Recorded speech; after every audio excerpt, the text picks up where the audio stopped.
اللهم صل على سيدنا محمد يا رب صل وسلم دائما ابدا على حبيبي. تمیز مارکیٹ میں کیا ہوتی جا رہی ہے؟ شارٹ ہوتی جا رہی ہے. تو کتنا اڑنے کا بھائی آپ اپنی رائے پہ ان کو فتویٰ دے دیں اگر آپ کو اس پہ اطمینان مانے گا. مجھے تو اس پہ اطمینان ہے, حالانکہ میں تو بہت چھوٹا آدمی ہوں ان کے حساب سے, تو لیکن کتنا بڑا دل. تو یہ چیز اپنے اندر پیدا کریں, اور گھر کے بڑوں کے سامنے بھی. جب آپ کے ابا کوئی بات جذباتی ہو رہے ہیں, کسی بات پہ دلائل دے رہے ہیں, اور آپ کو لگتا ہے کہ ابا کے دلائل کمزور ہیں, تو محبت سے آپ نے ابا کو دلائل سے ایک دفعہ جواب دے دیا, نہیں والد صاحب, ڈیڈی, پاپا دیکھیے یہ یوں ہے. وہ کہہ رہے ہیں نہیں یوں ہے, پھر 2 دفعہ 3 دفعہ ہو گیا, اب چپ. تھوپنا نہیں ہے, نہیں یہ ابا کو تو عقل ہی نہیں ہے یار, ابا کو بات سمجھاؤ, ان کو سمجھ میں نہیں آتی. اب غلط بات تھوڑی میں مانوں گا ابا کی, ابا کوئی میں غلط بات, کوئی ناجائز بات ہے نا شریعت کی 100%, وہ تو نہیں مانو, لیکن گھر کے بڑے کے سامنے اپنی رائے کو بولو, چھوڑ دیا کرو.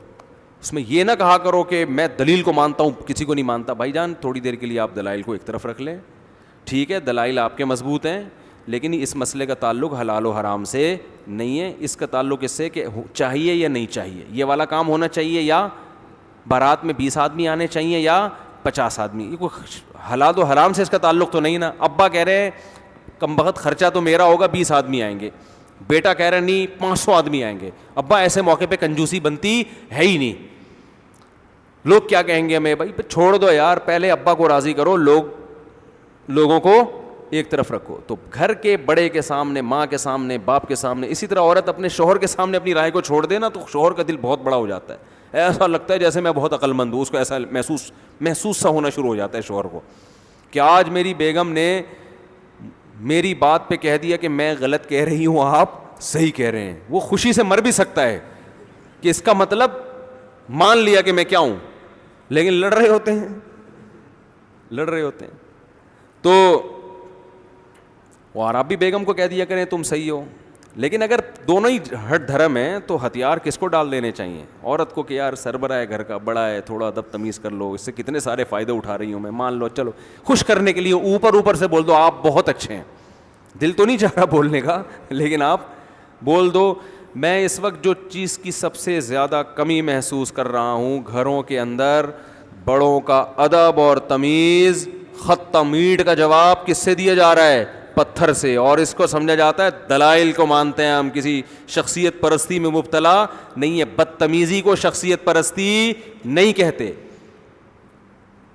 بدتمیزی کو شخصیت پرستی نہیں کہتے. کسی عالم کی بات آئے اور فوراً اس کی بات پہ رد کر دینا کہ یہ دلیل کے خلاف ہے, میں نہیں مانتا.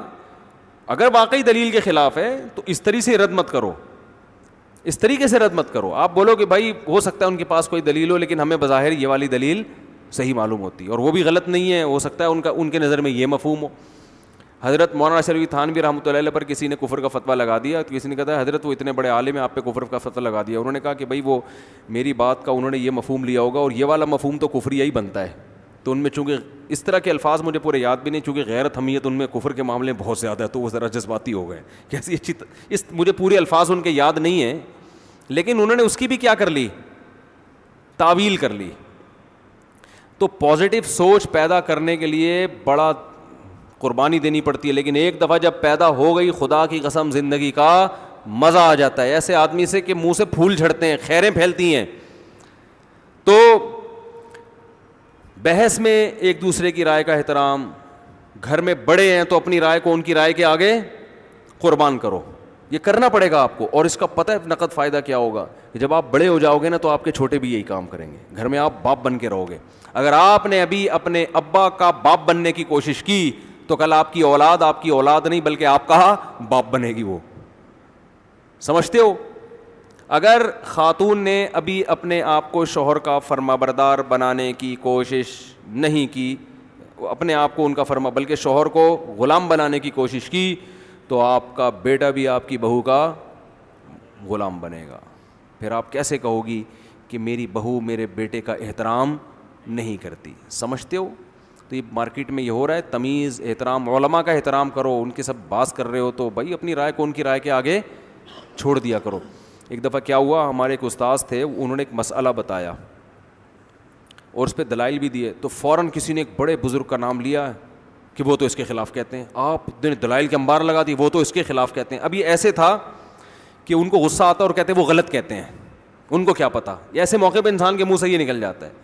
لیکن میں نے دیکھا میرے استاذ کو غصہ آیا, انہوں نے کہا میں دلائل پہ دلائل دے رہا ہوں, ایسے موقع پہ نام لے کے یہ کہہ دینا کہ وہ تو اس کے خلاف کہتے ہیں, اس کا مطلب آپ میری زبان سے ان کی توہین نکلوانا چاہتے ہو. یہ بول دو کہ بھی بعض حضرات تو یوں کہتے ہیں, کیونکہ اتنے جذبات میں دلائل کے انبار لگا رہا ہوں اور آپ نے فوراً اس بزرگ کا نام لے کے بول دیا کہ وہ تو یوں کہتے ہیں. تو ایسے موقع پہ انسان جذبات میں کہہ دیتا ہے وہ بزرگ کیا ہیں, غلط ہیں, حالانکہ وہ ان کے بھی استاد تھے اور بڑے نیک ہیں. تو کہا مبہم رکھ کے بات, ایسے موقع پہ کیا کرنا چاہیے, مبہم بات کرنی چاہیے کہ بعض حضرات یہ کہتے ہیں, تو بعض کو تو لگاؤ, بعض میں تو کوئی بھی ہو سکتا ہے نا. تو یہ تمیزیں نہ گھر میں سکھائی جا رہی ہیں, تمیز سے ہے ہی نہیں, بولتے اتنا چیختے ہیں, گھر میں کوئی آرام سے بات نہیں کرتا یار, جب بولے گا چیخ کے بات کرے گا, ایسے. کوئی باپ گھر میں چیخ کے بات کر رہا ہوتا ہے, وہ کہتے ہیں میری اولاد چیختی ہے. بھائی آپ کی اولاد اس لیے چیختی ہے کہ آپ گھر میں بیگم پہ صبح و شام چیختے رہتے ہیں. آپ بچوں کو جتنا بھی سکھائیں نا کہ آہستہ آہستہ آہستہ, لیکن جب آپ کو غصہ ہوتا ہے تو آپ دو فٹ اچھلتے ہیں, تو بچے آہستہ نہیں بولیں گے. تو یہ تو قرآن کا حکم ہے, ان انکر الاصوات لصوت الحمیر. مفتی طارق مسعود صاحب کے بیانات سننے کے لیے youtube.com/مفتی طارق مسعود کو سبسکرائب کریں, اور اگر آپ لائیو ویڈیو کو کبھی بھی مس نہیں کرنا چاہتے ہیں تو سبسکرائب کرنے کے بعد بیل آئیکن پہ کلک کرنا مت بھولیں. جزاک اللہ.